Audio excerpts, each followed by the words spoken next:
there, friends! Take a trip with me to Comic-Con Museum in San Diego, California to explore the history of the famous web-slinger at this world premiere exhibit. From his creation in the early 1960s to his current place as one of pop culture's most sensational figures, let's learn all there is to know about Spider-Man. The second you walk into the event, you'll be immersed in interactive installations and several visual graphics that celebrate Spider-Man comics throughout the years, while also giving you several important dates in Spider-Man's history. As you continue on, you get the pleasure of seeing one of Green Goblin's hoverboards from the original Spider-Man film, as well as a model of the Lizard, which is extreme in its detail. In that same display case, you get to see up close Andrew Garfield's web shooters, Green Goblin's pumpkin bomb, and the Green Goblin's helmet. Did you know that Willem Dafoe's Green Goblin was originally received with a lot of negative criticism in the original Spider-Man film? One critic, Roger Ebert, said that Dafoe looked like a high-tech action figure with a mouth that doesn't move. Which is why many fans speculate that when Willem Dafoe made his appearance in Spider-Man No Way Home, the mask was very quickly destroyed. In the gift shop, you'll get to see Andrew Garfield's costume for the Amazing Spider-Man of 2012.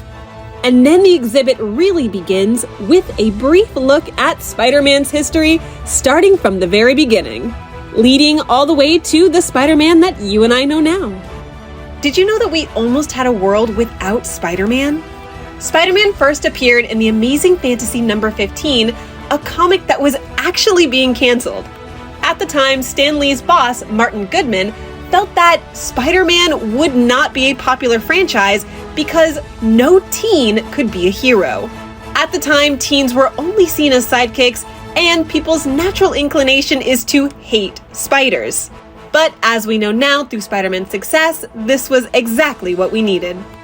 The exhibit also includes several priceless comics, including Journey into the Mystery, a Reverse Spider-Man story, and The Amazing Spider-Man Issue 1, which, if this copy were a 9.4 grade, would be worth $131,000.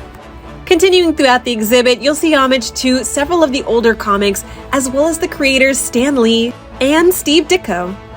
You'll see murals of some of Spider-Man's greatest foes like Mysterio, Sandman, the Green Goblin, and Electro. My favorite part of the entire exhibit had to be the Spider-Man Marvel Universe original comic book art pages that depicted several different arts throughout all of the comic books of Spider-Man. And my second favorite had to be the actual Doc Ock glasses and tentacle from the second Spider-Man movie in 2004. The display of Spider-Man merchandise throughout the last 60 years was a close third. I also appreciated the cinematic Spider-Man wall where you could see Stan Lee giving notes on one of the Spider-Man comics. Of course, it wouldn't be an accurate Spider-Man museum unless we went through all of Peter Parker's love interests, including Gwen Stacy. The last part of the museum goes through all of the different variations and family members of the Spider-Man universe, including but not limited to Spider-Woman, Spider-Girl, Silk, and Madam Spider. Did you know that currently there are over 30 variations of Spider-Man, with several of them being animals, most notably a pig, a monkey, and a wolf? Towards the end of the exhibit, you get to see Tom Holland's homemade Spider-Man costume.